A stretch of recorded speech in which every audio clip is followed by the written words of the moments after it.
action. 2015 has been the most violent year ever reported for trans women. 70 names were recognized this year, and 23 of them were right here in the United States.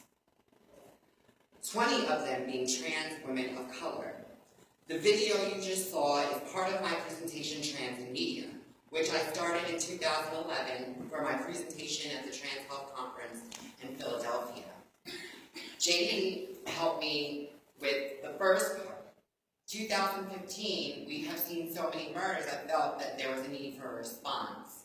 And plus, there has been a major shift. Now we see all this trans visibility. For too long, trans women have been taught that we are undesirable and that our life has no value. We are constantly bombarded with a message that we should not exist. It is a message so deeply ingrained in us that when we start to tell our truth, we are told we are living a lie.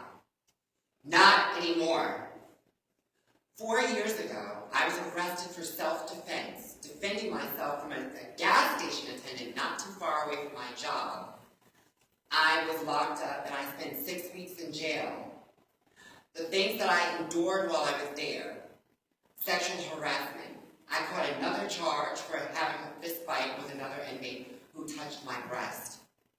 When I went to the captains and the depths and the wardens, they told me it was my fault because I am who I am.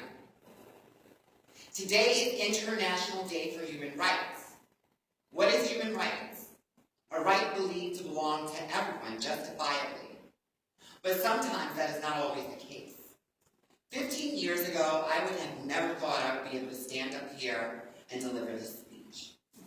I come from a time when trans women should only come out at night, not to be seen or heard.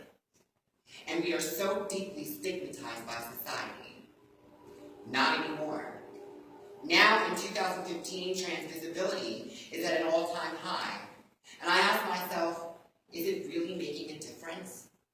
As I scroll through the dehumanizing, transphobic remarks and comment sections and news feeds across social media, I ask, why do people feel that we are such a threat to them? People like to fight the things that they don't understand, which leads to hate, violence, and discrimination. Today, so many trans folk are coming out and sharing their stories, and in the same way we should be open to different races and cultures, we need to come together to learn and be open and accepting of all life. We all can't be exactly the same.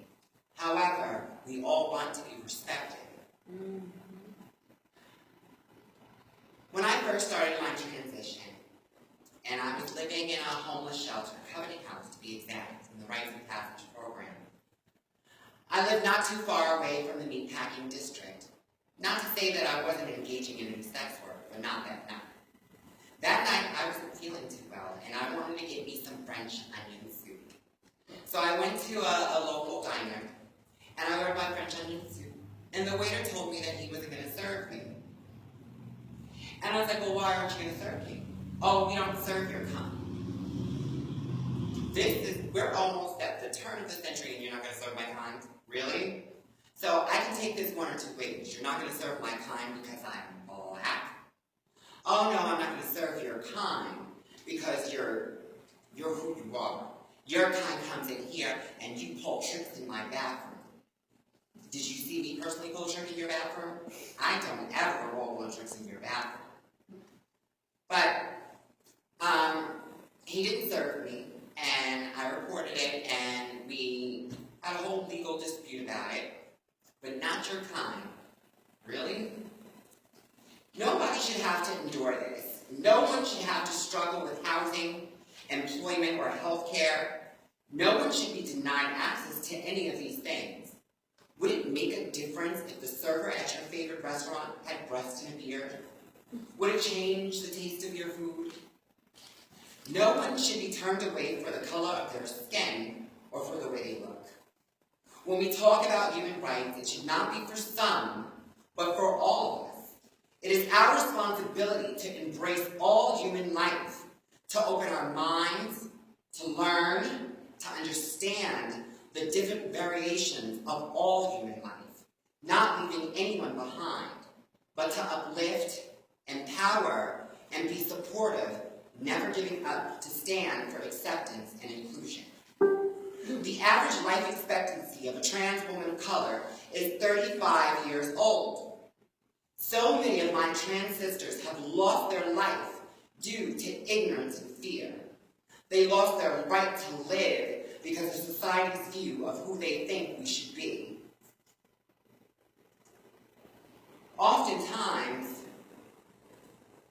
the media sensationalize their murders, misgendering them and distorting the story to somehow place the blame as if the murder was somehow the victim's fault. I call this no honor in death. Today, as I speak for them, as I was putting together segments of trans in media, 5 deaths occurred in 1 week, and they were not seen in the video. And I would like to take this time to read you the names of my fallen sisters, and after a moment of silence. Poppy Edwards, Lamia Beard, Ty Underwood, Yasmin Payne, Tara DeJesus, Penny Proud, Bree Golick, Christina Gomez, Keisha Blige, Maya Hall, London Chanel, Mercedes Williamson, Jasmine Collins, Ashton O'Hare, India Clark, Casey Haggard, Shade Schuler, Amber Monroe, Candace Capri, Alicia Walker, Tamara Dominguez, Keisha Jenkins, and Zella Zion, and the many other names that we don't know. Can we have a moment of silence, please?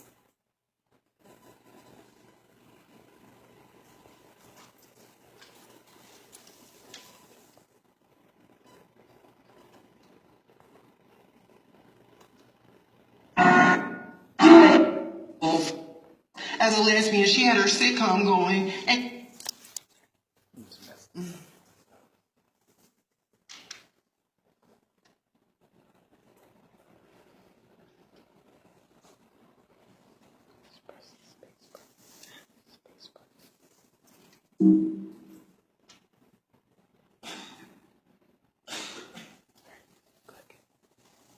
they counseled it right after, and it seemed like so many things was going wrong for her, but then at the end she got the Ellen DeGeneres show. I think about nursing school that way. I didn't get it yet, but one day I'm gonna get it. Thank you for sharing that with us. Thank you.